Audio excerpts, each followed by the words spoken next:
নমস্কার, মিনমবাবু বলছেন? হ্যাঁ, বলছি। বলছি দাদা, ডিএ মামলার সাথে যে সমস্ত সংগঠনগুলি যুক্ত আছে তার মধ্যে অন্যতম মুখ্য সংগঠন হচ্ছে ইউনিটি ফোরাম, এবং হুম। সেই ইউনিটি ফোরামের আপনি অন্যতম একজন আহ্বায়ক। হ্যাঁ। এবার আমরা জানি মোটামুটি 5 মাস 22 দিন পর আবার ডিএ মামলা সুপ্রিম কোর্টে আগামী 7ই জানুয়ারি 2025 উঠতে চলেছে।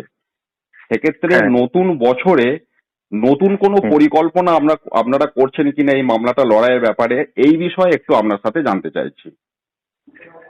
একদম। আহ, বিভিন্ন কর্মচারীরা তারা বিয়ে মামলার ব্যাপারে বহুদিন ধরেই খুবই আগ্রহ প্রকাশ করছেন এবং আগ্রহটা উৎকণ্ঠা পর্যায়ে চলে গেছে, যেহেতু সুপ্রিম কোর্টে এই নভেম্বরে 2 বছর পেরিয়ে গেল। হুম। নভেম্বর 2022-এ শুরু হয়েছিল। হুম। তো এর মধ্যে বহু রকম মানুষ আছেন, আমি আর বিশেষভাবে বলছি না, অবসরপ্রাপ্ত আছেন, আবার যারা 2016 পরবর্তীতে মানে রূপা 2019 পর্বে যারা যোগদান করেছেন তারা রয়েছেন। হুম। তো সেক্ষেত্রে আমরা দেখছি যে যেহেতু সুপ্রিম কোর্টে বলার মতন একজন আইনজীবীর প্রয়োজন, এটা অনেকেই অনুভব করছিলাম। হুম। তা আমরা ওই জন্য ইতিমধ্যে যোগাযোগ করেছি সুপ্রিম কোর্টের প্রথিতযশা সিনিয়র আইনজীবী করুণা নন্দী। আচ্ছা। এবং আপনারা সকলেই আরজিকর মামলার সূত্রে, যেহেতু সেটা লাইভ স্ট্রিমিং হয়েছে, আগামী কালকেও আছে, হুম। তিনি পশ্চিমবঙ্গের সিনিয়র ডাক্তারদের প্রতিনিধিত্ব করেছেন। হুম। তো সেই সূত্রেই তার সঙ্গে যোগাযোগ করা হয় এবং তিনি সম্মত হয়েছেন ডিএ মামলায় সরকারি কর্মচারীদের হয়ে ইউনিটি ফোরামের পক্ষে সুপ্রিম কোর্টে মামলাটি পরিচালনা করায়। আচ্ছা। তো আমরা দেখেছি আরজিকর মামলাতেও ডাক্তারদের পক্ষে কিন্তু একাধিক আইনজীবী রয়েছেন। জুনিয়র ডাক্তারদের রয়েছেন ইন্দিরা জয় সিং, সিনিয়র ডাক্তারদের করুণা নন্দী অপর একটি পক্ষের রয়েছেন। তো সেরকম ডিএ মামলাতেও মূল মামলাকারী কনফেডারেশনের তরফ থেকে বিকাশ রঞ্জন ভট্টাচার্য মহাশয় রয়েছেন। তার সঙ্গে ইউনিটি ফোরামের তরফে যেহেতু আরটিআই এ প্রচুর তথ্য রয়েছে, মানে বঙ্গভবনের সঙ্গে যে পার্থক্য, অবসানের আদেশ ছিল অথচ সেটা বাড়ি ভাড়া ভাতা, যাতায়াত ভাতা এবং মহার্ঘ ভাতা সমেত দিয়েছে, এইটা আমরা জানাই। এবং সেটা যখন মোশন হিয়ারিং হয় তারপরে আমরা 2023 সালে গত বছরে দেখেছি ডিয়ারনেস অ্যালাউয়েন্স এবং আদার অ্যালাউয়েন্সে এক্সটেন্সিভ কনসিডারেশন অর্ডার হয়েছে। সেইটা এবছরে রয়েছে হিয়ারিং অ্যাট লেংথ, মানে ওরাল আর্গুমেন্টও হবে। আমাদের রিটেন সাবমিশন জমা পড়ে গেছে, সেইটা করার জন্য সদস্যরা এবং বিভিন্ন সরকারি কর্মচারী তারা চেয়েছিলেন যে এটা যাতে সুপ্রিম কোর্টে প্র্যাকটিস করেন এরকম কোনো আইনজীবী নিয়মিত প্র্যাকটিস করেন তার সঙ্গে যোগাযোগ করা যায়। সেই দিক থেকে ইউনিটি ফোরাম মাননীয় আইনজীবী করুণা নন্দীর সঙ্গে যোগাযোগ করেছেন। সেইটা আমরা এই মাসে, এই নভেম্বর মাসে সে সপ্তাহ তিনেক বাদে তার সঙ্গে দিল্লিতেই যোগাযোগ করা হবে, কনফারেন্স করা হবে, করে আমাদের বক্তব্য ঠিক করে নেওয়া হবে। এছাড়া তো আমরা তার কাছে ইমেলে আমাদের তথ্যগুলো সব পাঠিয়েছি, আর আমরা সময়ে সময়ে এগুলো জানাচ্ছি। অনেকে একটু প্রশ্ন করছেন যে এসএলপি স্তরে কি করে এতদিন লাগলো।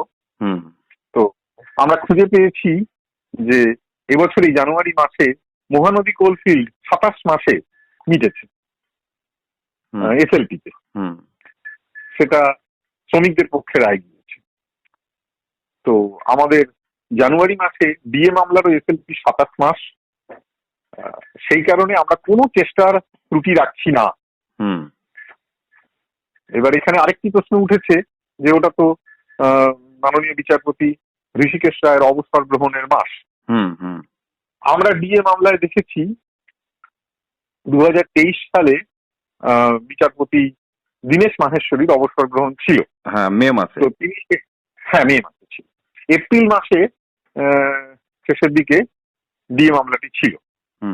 তা সেখানে দেখেছি তিনি কিন্তু অবসর গ্রহণের আগে ওই পার্ট হার্ড এবং নির্দিষ্ট স্থির করা মামলাগুলি শুনছি।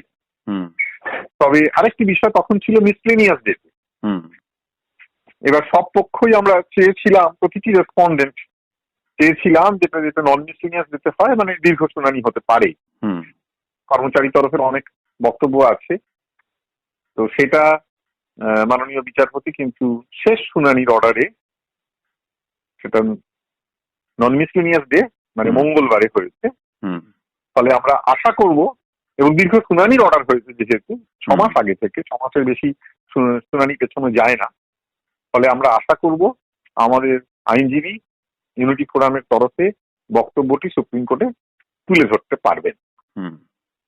আমরা ইতিমধ্যে সমস্ত মানে বিদ্যুৎ কর্মীদের মামলা আপনি জানেন, তাদের এসএলপি কিন্তু রূপা 2019 পরবর্তী পর্বে যেটা সেটা গৃহীত হয়েছে, ওদেরও ওই জানুয়ারি মাসে রয়েছে, হিয়ারিং এক্সপেডাইটেড রয়েছে।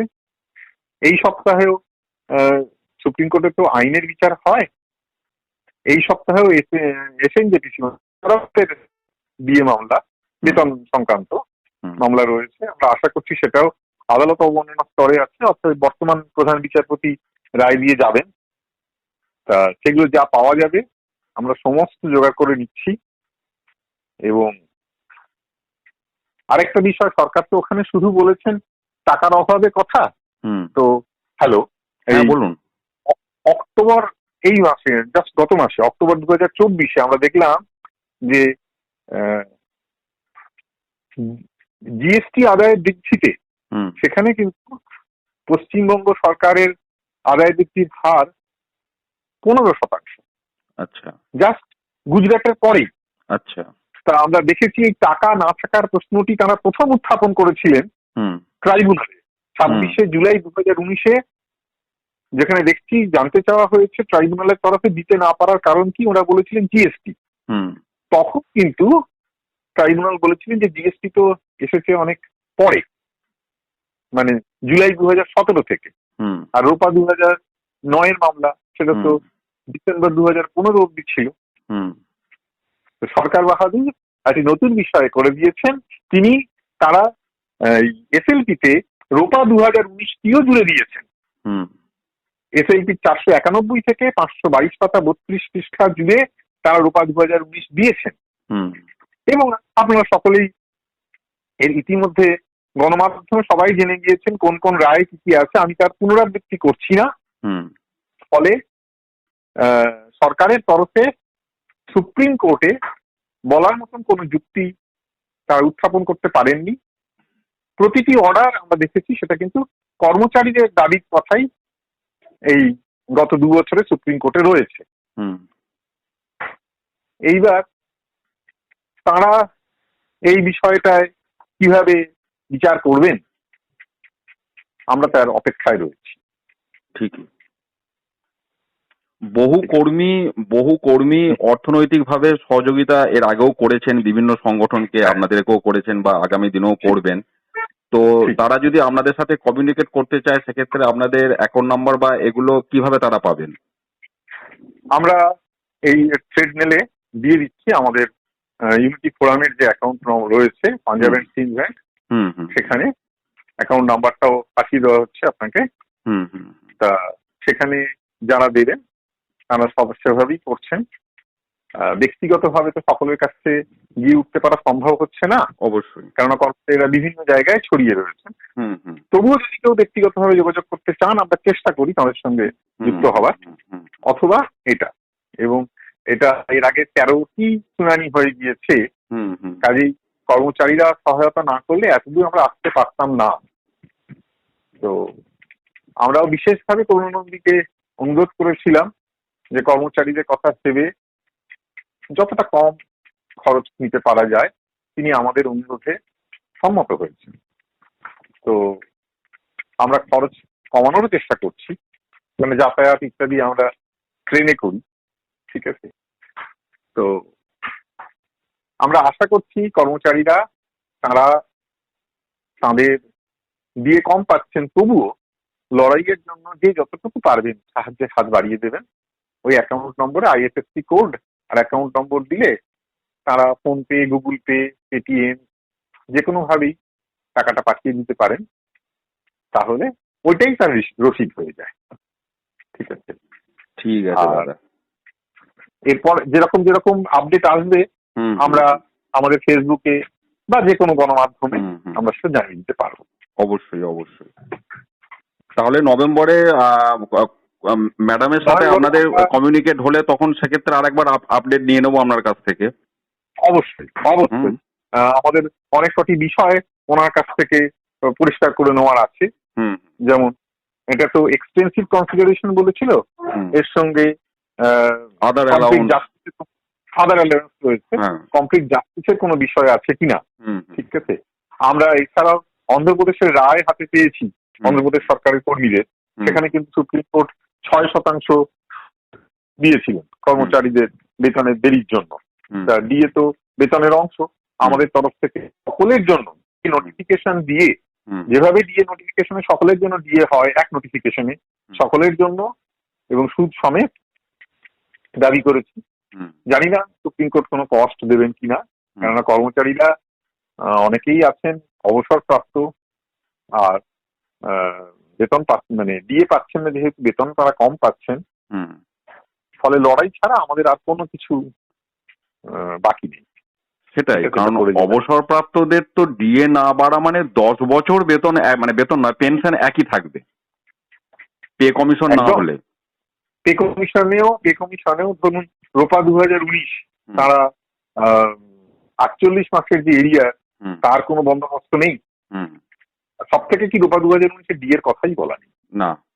এর জন্য তারা এখন যে ডিএ দিচ্ছেন সেখানে ষষ্ঠ পে কমিশনের রিপোর্টের উল্লেখ করছেন, অথচ সেটা নিয়ে আরটিআই করা পর মামলা, আদালত অবমাননা মামলা এখনো আমাদের হাতে এটা এসে পৌঁছয়নি।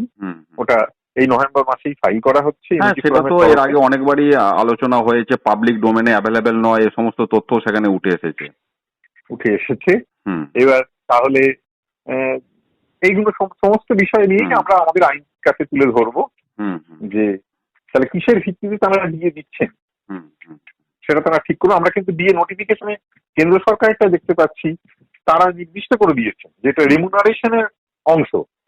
আমরা রোপা 2009 ওটা দেখেছি, ওটা ইমলিউমেন্টস এর অংশ। ঠিক আছে, তো সেইটা তো এখানে এভাবে বলা নেই। তার ফলে আমরা সুপ্রিম কোর্ট যেহেতু সংবিধানের রক্ষাকর্তা, এখানে মৌলিক অধিকার বলা হয়েছে সংবিধানের 14 ধারায় এবং সংবিধানের 21 ধারায়, যেটা জরুরি অবস্থাটা হরণ করা যায় না। আর প্রতিটি সরকার, রাজ্যের সরকার এবং কেন্দ্র সরকার তারা দিয়ে দিচ্ছেন। কেন্দ্র সরকার নতুন 8ম বেতন কমিশন গঠন করতে চলেছেন। তো এই সমস্ত বিষয়টা আমরা ওনার সঙ্গে আলোচনা করব। আমাদের লড়াই ছাড়া আর কোনো পথ নেই খোলা। ঠিক আছে দাদা, ধন্যবাদ আপনাকে অসংখ্য। পরবর্তীতে আবার যোগাযোগ করব। একদম। ওকে দাদা, রাখলাম। হ্যাঁ, নমস্কার। ওকে ওকে।